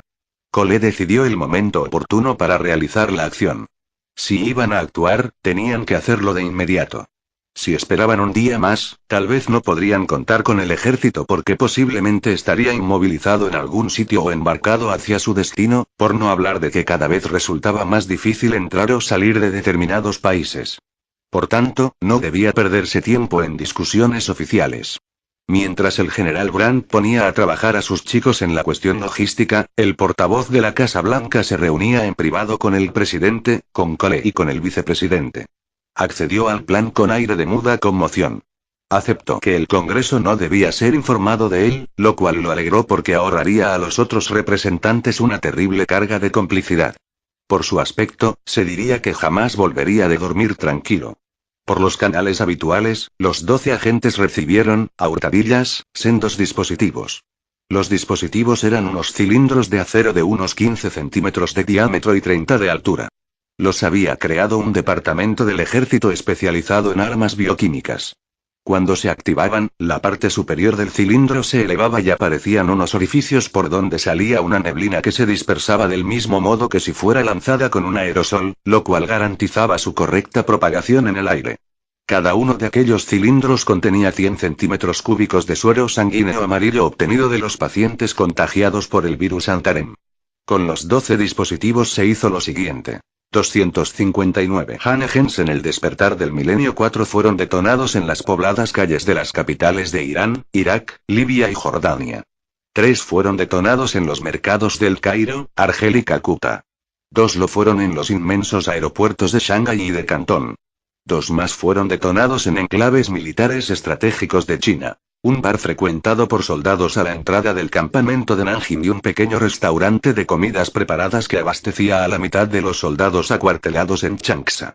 Y uno fue lanzado al Gran Canal de Pekín. Aquellos ataques silenciosos serían 1000 veces más mortales que los de la bomba atómica en Hiroshima y Nagasaki. Sin embargo, salvo los que conocían el plan de antemano, nadie sabría nunca quiénes lo habían perpetrado. Día 17 Ciudad DL Vaticano N. RO RMA 060.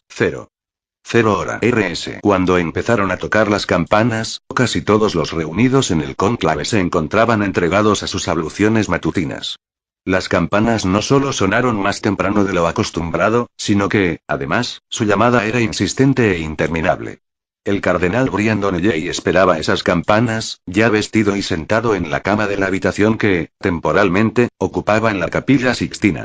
Al primer tañido se puso en movimiento. Se echó agua en la cara como si se acabara de lavar y salió de su estancia. En el pasillo vio que otros asomaban la cabeza por sus respectivas puertas. El cardenal Capras, de Barcelona, se le acercó y le preguntó: ¿Qué ocurre, cardenal Donnelly? Su rostro hinchado estaba a medio afeitar. No tengo ni idea, respondió Donnelly, al tiempo que se encogía de hombros con amaneramiento. Su ayudante le hizo una apresurada reverencia y dijo: Eminencia, ¿ha habido un...? Hable. Es que no sé, Eminencia. Esta mañana han encontrado a algunos hombres muertos en sus habitaciones. Nos han pedido que inspeccionemos todas las estancias.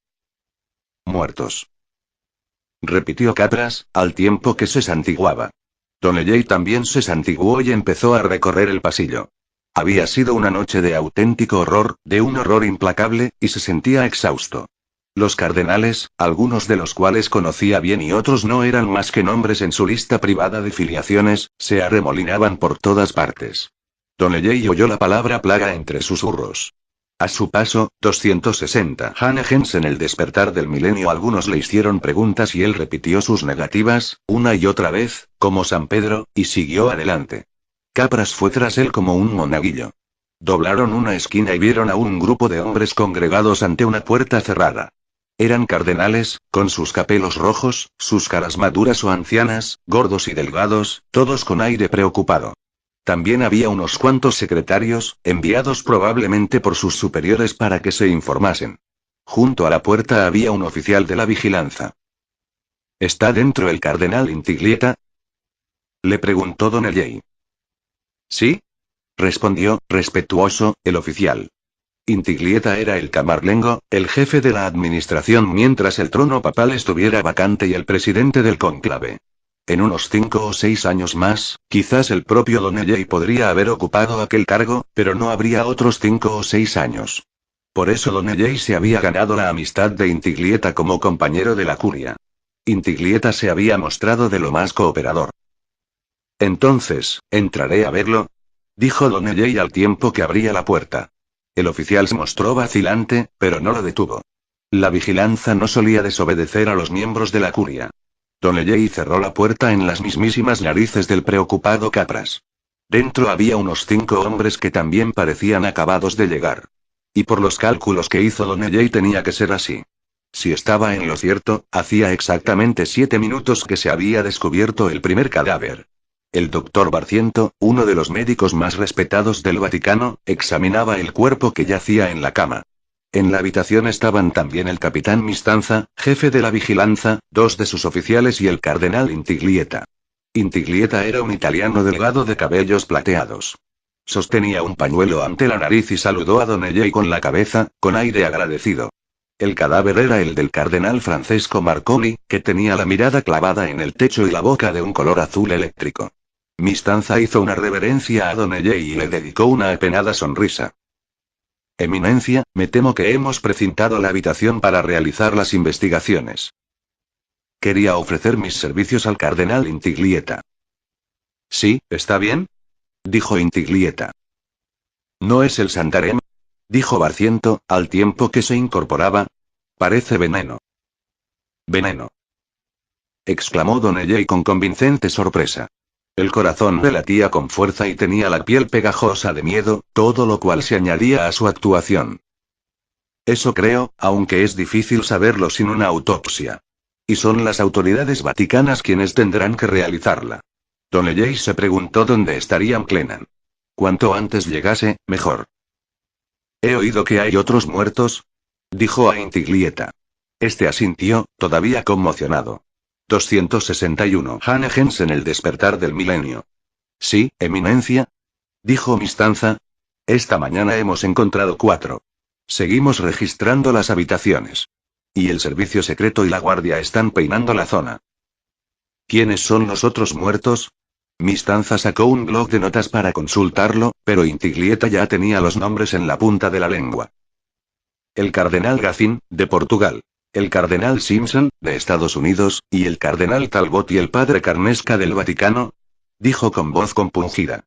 Antes de que Donnelley pudiera hacer algún comentario, se abrió la puerta y entró el cardenal McLennan. La paz sea con vosotros. Su saludo fue grave y solemne. Se inclinó levemente ante Intiglietta, pasó por alto a los demás y se abrió camino hasta la cama.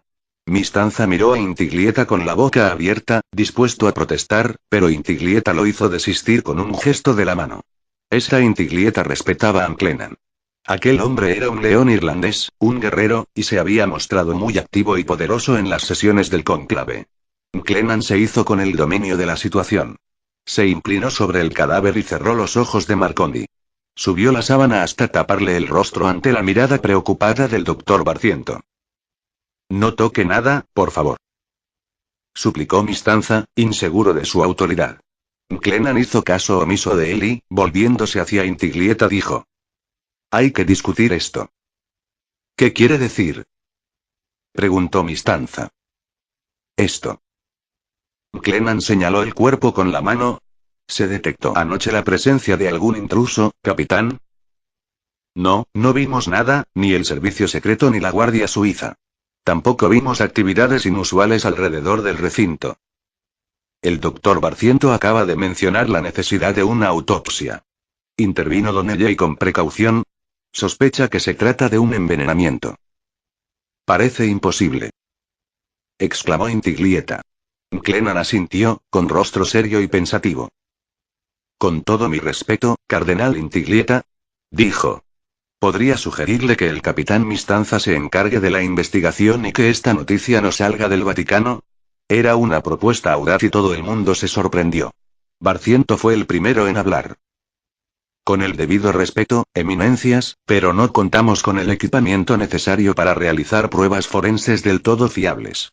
Ni tampoco, añadió, con una mirada de disculpa a Mistanza, para realizar una investigación completa. 4 clérigos han sido asesinados en sus camas. ¿Sí?, gruñó Mistanza al tiempo que asentía a regañadientes. Sería preferible trabajar con la policía romana. Aquí dentro nadie tiene demasiada experiencia en homicidios. Estaba en lo cierto. De hecho, McLennan ya se lo había hecho notar antes a Donnelley. La ciudad del Vaticano era un estado independiente que 262. Hannah en el despertar del milenio contaba con 3 fuerzas de seguridad distintas. La Guardia Suiza, el Servicio Secreto y la Vigilanza. La Guardia Suiza eran los residuos de los ejércitos papales. Con trajes de colores, armaduras y plumas, aportaban la pompa y la circunstancia.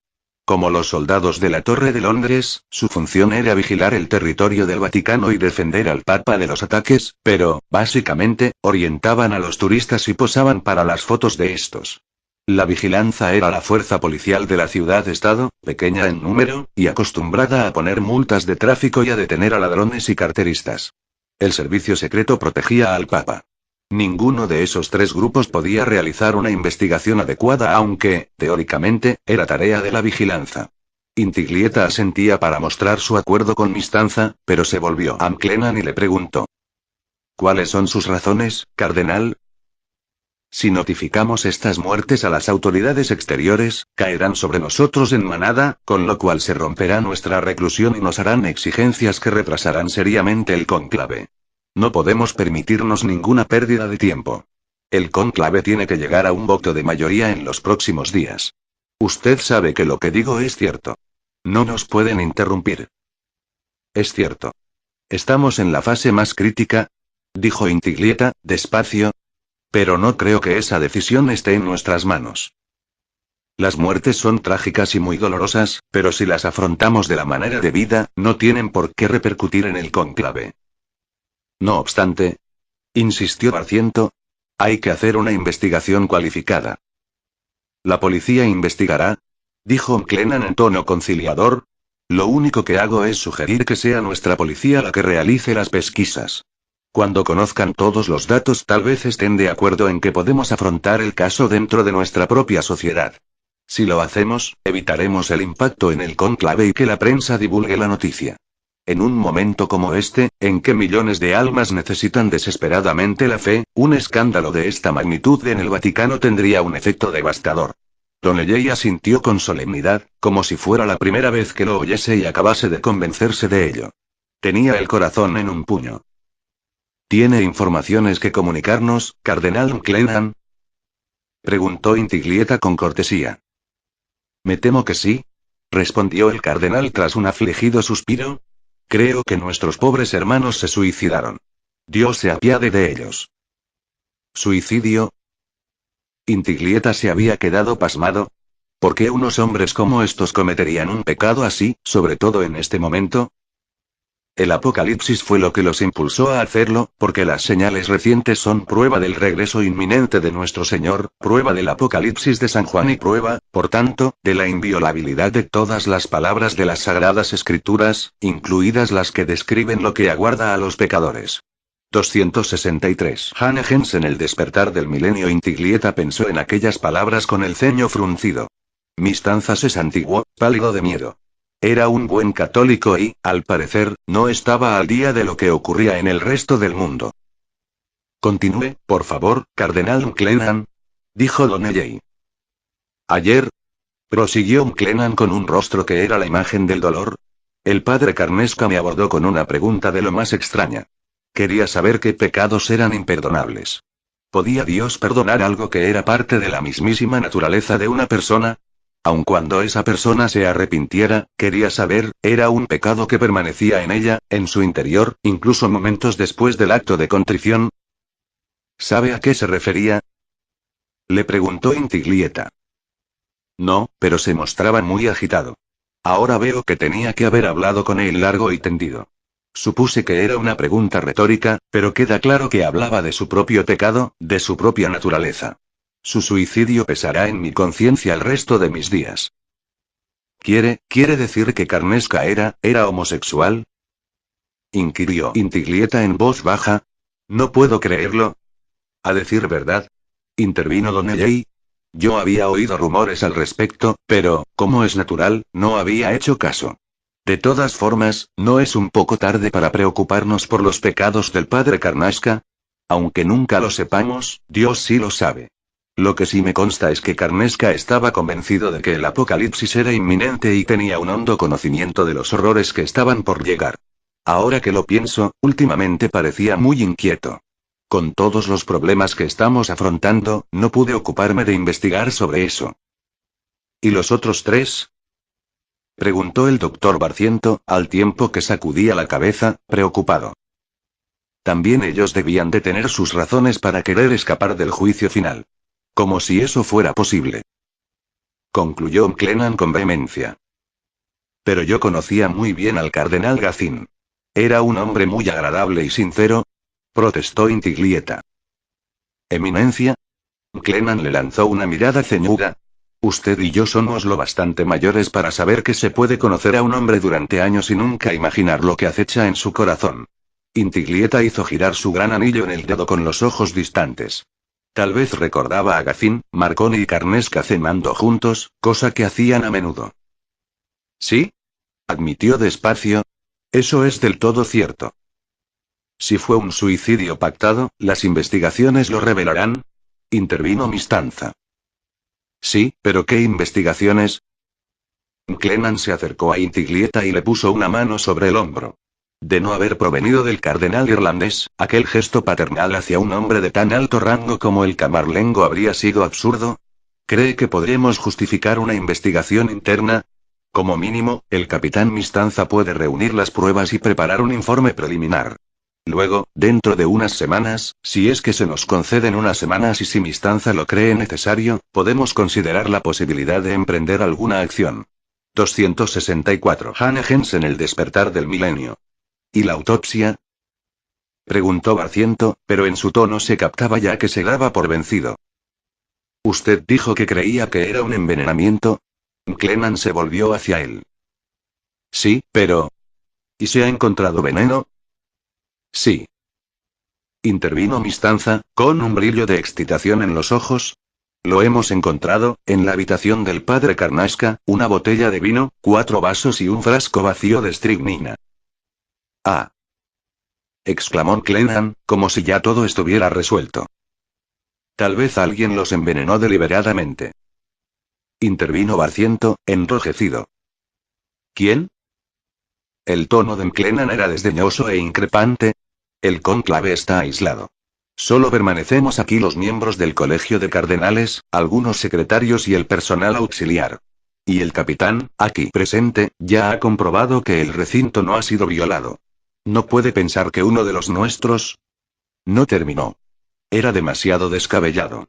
Donnelly escuchaba todo aquello con los nervios tensos y, sin embargo, su rostro aparentaba serenidad y preocupación, como si le hubieran pegado una máscara a la cara. Clennan llevaba el asunto tan bien que apenas necesitaba el apoyo de Donnelly, pero había llegado la hora de intervenir para inclinar más la balanza. Estoy de acuerdo con el cardenal Clennan. El cónclave no puede interrumpirse y esta noticia debe ocultarse al público por completo. Ahora es de vital importancia que la fe de la gente no se vea sacudida por el escándalo y evitar que, Dios no lo quiera, la congregación empiece a suicidarse siguiendo el ejemplo de los fallecidos. En realidad, creo que debemos tomar medidas para que esto no se sepa fuera de estas 4 paredes. Se volvió hacia Mistanza. ¿Puede garantizarnos el silencio de sus hombres? Por mi honor. Mistanza se llevó la mano al pecho. ¿Sí? Suspiró Intiglieta. Comprendo que no podemos permitir que eso ocurra. Esas muertes son inconcebibles y trágicas, pero se han producido. Ahora debemos evitar que se extienda la tragedia. Demos reposo a esas pobres almas en la cripta y prosigamos con nuestro trabajo. Capitán Mistanza y Dr. Barciento, trabajarán coordinados, y en silencio, para presentarnos un informe. Barciento inclinó la cabeza a regañadientes y Mistanza ya se veía escribiéndolo.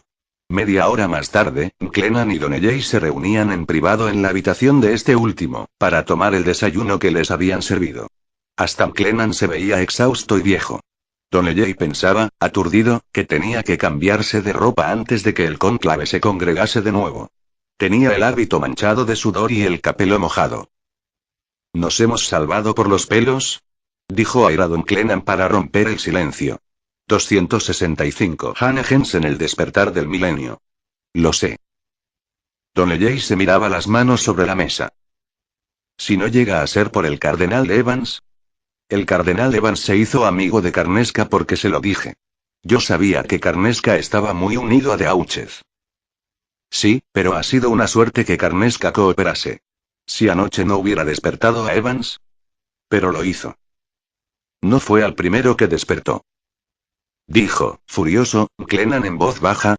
4 asesinados, dentro del Vaticano. Si sale bien, será un milagro. Será un milagro que no nos descubran. Donnelly se miró las manos.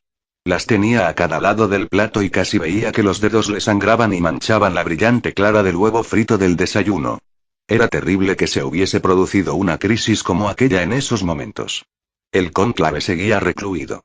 Él, Clennan y Evans habían tenido que encargarse en persona de la neutralización. En persona. Desde la puesta de sol habían ocurrido tantas cosas. Evans había llamado a su puerta con la cara pálida de temor. Lo habían convocado a una reunión secreta con otros 4 cardenales. Lo sabían. Carnesca lo sabía. Evans se había excusado para ir al baño y había ido a ver directamente a Donnelly. Juntos habían ido a la estancia de Clennan. Donnelly había propuesto que Evans volviera con una botella de vino envenenada, pero Clennan se había opuesto a la idea. Los cardenales no se la beberían de golpe y cuando el veneno empezase a hacer efecto, gritarían y despertarían a todo el mundo. No. Tenían que entrar los 3, armados, y garantizar su silencio. Y así lo habían hecho. Habían amordazado a los enojados y asustados clérigos. Después, les habían inyectado nitroglicerina y los habían visto morir. A continuación introdujeron por sus gargantas el vino envenenado con estricnina. La estricnina daría a esas muertes la apariencia de suicidio. Una autopsia también descubriría la nitroglicerina, pero solo si se realizaba enseguida. Tal como habían quedado las cosas, lo más probable era que esa autopsia nunca llegara a realizarse. Donnelly había sido preparado para matar, pero jamás pensó que tuviera que hacerlo. Había sido monstruoso. Los ojos desorbitados de los agonizantes, que intentaban vomitar, las bocas amordazadas. Si Dauchet se entera de estas muertes, ¿hará algo todavía más extremo? Decían Clennan. Solo Dios sabe con quién intentará ponerse en contacto o qué prueba habrá obtenido en casa de Tendir. ¿Esas muertes no aparecerán en los periódicos?, dijo Donnelly con aplomo. No lo descubrirá. Sin embargo, en su mente, no cesaba de repetir la palabra monstruoso. No entiendo cómo no lo han capturado, replicó Clennan. Ese cura es una bomba de relojería. Además, es una bomba de relojería de la que usted es absolutamente responsable. Fue usted quien lo propuso para esta investigación. Donnelly se limitó a mirar los huevos fritos. 266. Hannah en el despertar del milenio. Las Crew RC Wes 9 Eomex EXCO. Al amanecer, Dauchet se detuvo en una gasolinera. Miró el dispensador, pero luego se dirigió a la tienda a comprar un periódico. Eligió el New York Times, era la edición de aquel día. El titular decía: Plaga apocalíptica. La cifra de muertos se dispara. Empezó a pasar hojas allí mismo. El reportaje de él no estaba en primera plana, ni en la página 2 ni en ningún sitio. Tras el mostrador, la chica lo miraba con ojos aburridos, unos ojos que ya no se sorprendían por nada, y mucho menos por un psicópata que pasaba hojas del periódico a toda prisa en el mismo kiosco sin leerlas siquiera. Dauchet pagó el diario y la gasolina y compró además 3 largos tramos de cable eléctrico que encontró en la zona de ferretería. Volvió al coche y tiró el periódico al asiento trasero con rabia. Estaba irritado, furioso. Se sentía mal, temeroso y terriblemente decepcionado. Sin embargo, no podía hablarlo con nadie. El hombre que ocupaba el asiento del pasajero estaba dormido y, cuando estaba despierto, deliraba. Dauchet respiró hondo para tranquilizarse y empezó la tarea de atar al periodista al asiento trasero con los cables para que estuviera cómodo y no se cayera. Cuando puso el coche en marcha, vio a la chica de la tienda en la ventana, y lo miraba. O tal vez no. Tenía las palmas de las manos y la frente apoyadas en el cristal. Su cara estaba tan pálida y su mirada era tan inexpresiva como la de un muerto. Esa imagen y el titular del Times lo perseguirían durante muchos kilómetros. Albuquerque, NUVMX. El aeropuerto de Albuquerque era pequeño y las posibilidades de confundirse eran pocas. El Dr. Michael Smith se dirigió a la recepción de equipajes. Miró a las 10 o 12 personas que se encontraban en aquel lugar, pero ninguna se parecía al periodista. Mike asomó la cabeza y miró hacia los coches que esperaban en la calzada. Allí tampoco había ningún hombre regordete y con aspecto de estudiante. De repente pensó en el virus y se preguntó, por enésima vez, qué estaba haciendo allí sin el traje protector. Pero no, el virus aún no había llegado a Nuevo México. Al menos eso era lo que se sabía cuando había salido de Múnich. Pero allí había algo, porque si no, no le habrían pedido que acudiera. Si algo había dado seguridad a Mike con respecto a no contagiarse del virus durante el trayecto, había sido la escasez de viajeros. Por primera vez en muchos años, el avión de línea regular iba medio vacío. Todavía 267. Hanegens en el despertar del milenio quedaban hombres de negocios que se movían de acá para allá como si en el mundo no ocurriera nada, pero tenían unas marcadas ojeras y sus miradas saltaban de un lado a otro, como si algo los persiguiera. Al principio, Mike sintió el vago terror de que los aeropuertos estuvieran vacíos a causa del virus, de que ya no quedara gente. Entonces se acordó del racionamiento de comida. Él mismo había saqueado los suministros del personal de la OMS y llevaba, en la maleta, provisiones para una semana. Otros no tendrían tanta suerte. Aquello era una buena cosa. Si había poca gente que viajara en avión, también lo harían menos virus. Sin embargo, aquello era un consuelo muy pequeño comparado con lo que advirtió en el aeropuerto. Había estado tan absorto en el virus que no se había dado cuenta de que era solo un problema entre muchísimos más. El mundo estaba al borde de la guerra. Los periódicos llamaban a filas a los estadounidenses. Había abundantes rumores sobre las intenciones de China. Todas las personas a las que vio, incluidos los empleados de las líneas aéreas, parecían muertos vivientes. Había visto esa expresión muchas veces en la última semana, pero la había atribuido al virus. No esperaba encontrarla también allí. ¿Cuándo, exactamente, el mundo se había vuelto del revés? Sabía cuándo, sabía que tenía algo que ver con lo sucedido en Santa Pelagia. Por esa razón había escrito a Ilsal Times, y por esa misma razón, él, Smith, sorprendido por la respuesta recibida, había reservado el billete de avión. Llevaba consigo una copia impresa del email. Lo había leído muchas veces y en ese momento lo sacó de nuevo para ver si podía leer entre líneas. Estoy trabajando en algo así. Necesito su testimonio y su ayuda. Voy de camino a Arizona a averiguar unos hechos sospechosos relacionados con el virus. Me gustaría tener cerca a alguien como usted. Llegaremos a Albuquerque, Nuevo México, entre las 7 y las 9 de la mañana del miércoles. Pasaremos en coche ante la zona de recogida de equipajes del aeropuerto. Esperaremos 15 minutos. Espero que si viene, su tiempo se vea recompensado. Simone. ¿Qué significaba aquel mensaje? ¿Qué hechos sospechosos? No podían ser hombres vestidos de negro en la sala de ventilación porque en Arizona no había habido concierto. Y menuda oferta. Pedirle a alguien que encontrara la manera de llegar en 15 horas al otro lado del mundo sin apenas dar explicación. Y, encima, decirle que solo lo esperarían un cuarto de hora. Si los aviones no hubiesen ido tan vacíos, no lo habría conseguido. No había tenido tiempo de llamar a la sede central de la sección panamericana de la OMS, y aun en el caso de haberlo tenido, ¿qué explicación les habría dado? Por eso, decidió esperar a oír la historia de ella antes de llamar a Stanley. Mike vio su bolsa al otro lado de la sala. La recogió y salió a esperar bajo la tenue luz del amanecer. A medida que se acercaban a los límites de la ciudad de Albuquerque,